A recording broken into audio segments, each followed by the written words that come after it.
নমস্কার বন্ধুরা, রাজকন্যা রান্নাঘরে আপনাদের সবাইকে স্বাগত। আজকে আমি আরেকটি রেসিপি আপনাদের সঙ্গে শেয়ার করব, বাবরি শাকের রেসিপি। আমাদের জমিতে হয়েছে শাক, আমি শাক এখন তুলে নেব। আর এই যে দেখুন কত সুন্দর শাকগুলো হয়েছে। এই যে দেখুন শাকগুলো, এগুলো হলো বাবরি শাক। এই শাকগুলো কিন্তু সব জায়গায় দেখা যায় না। তো আপনাদের এলাকায় এই শাকগুলোকে কে কি নামে জানেন কমেন্ট করে জানাবেন। আর এই শাকটার কিন্তু সুন্দর একটা গন্ধ আছে। শাকগুলো আমি তুলে নিচ্ছি। আর দেখুন শাকগুলো কত নরম।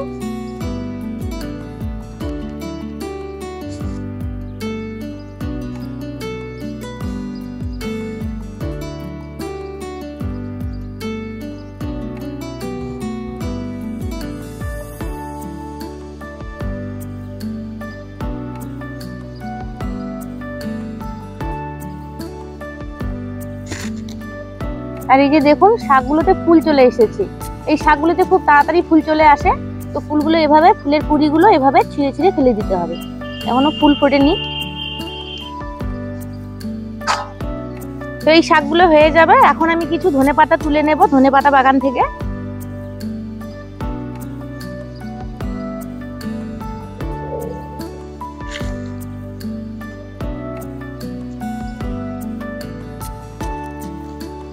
আর এই যে দেখুন ধনেপাতা গাছগুলো কত বড় বড় হয়ে গেছে, আর পাতাগুলো কত সুন্দর হয়েছে।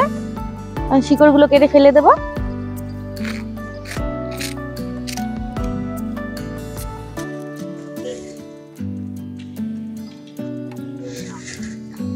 আর বাবরি শাকের আমি ঘন্ট বানাবো, সেখানে আলু, বেগুন আর শিম দেব। তো এই যে ঘরের চালে একটা শিম গাছ উঠেছে, এখান থেকে শিম ছিঁড়ে নেব। যে দেখুন শিমগুলো কত সুন্দর, সাদা সাদা রঙের।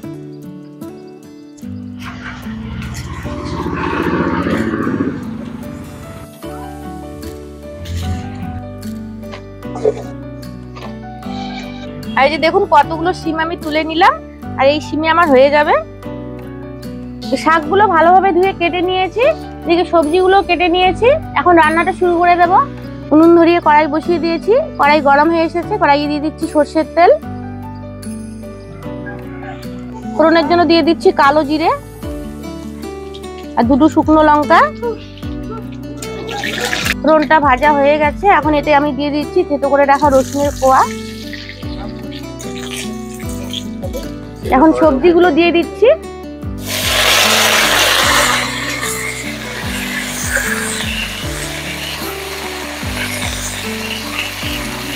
এখন এতে দিয়ে দিচ্ছি পরিমাণ মতো লবণ, পরিমাণ মতো হলুদ গুঁড়ো।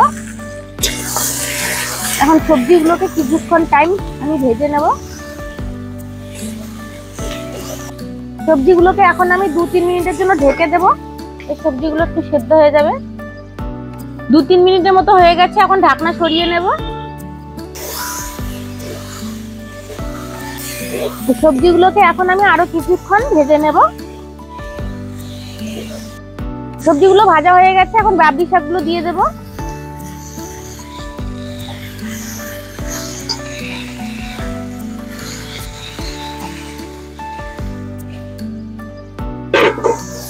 বাবরি শাকগুলো একটুখানি সবজির সঙ্গে আমি মিশিয়ে নেব।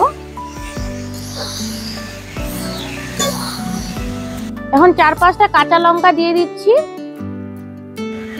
শাকগুলো দেওয়ার পর আবার আমি 2-3 মিনিটের জন্য ঢেকে দেব। 2-3 মিনিট হয়ে গেছে, আবার ঢাকনা সরিয়ে নিচ্ছি। শাকগুলো দেখুন কেমন নেতিয়ে পড়েছে।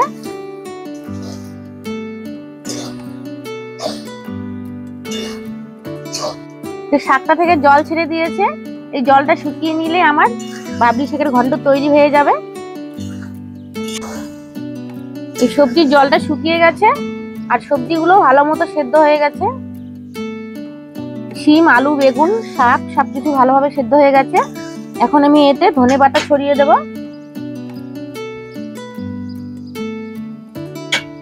ধনেপাতাটা ভালোভাবে মিশিয়ে নেব।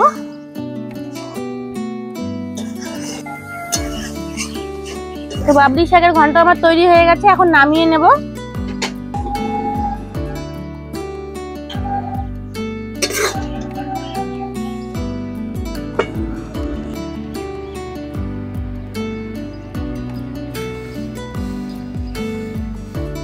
এই বাবরি শাকের ঘন্ট গরম ভাতের সঙ্গে খেতে খুবই ভালো লাগে।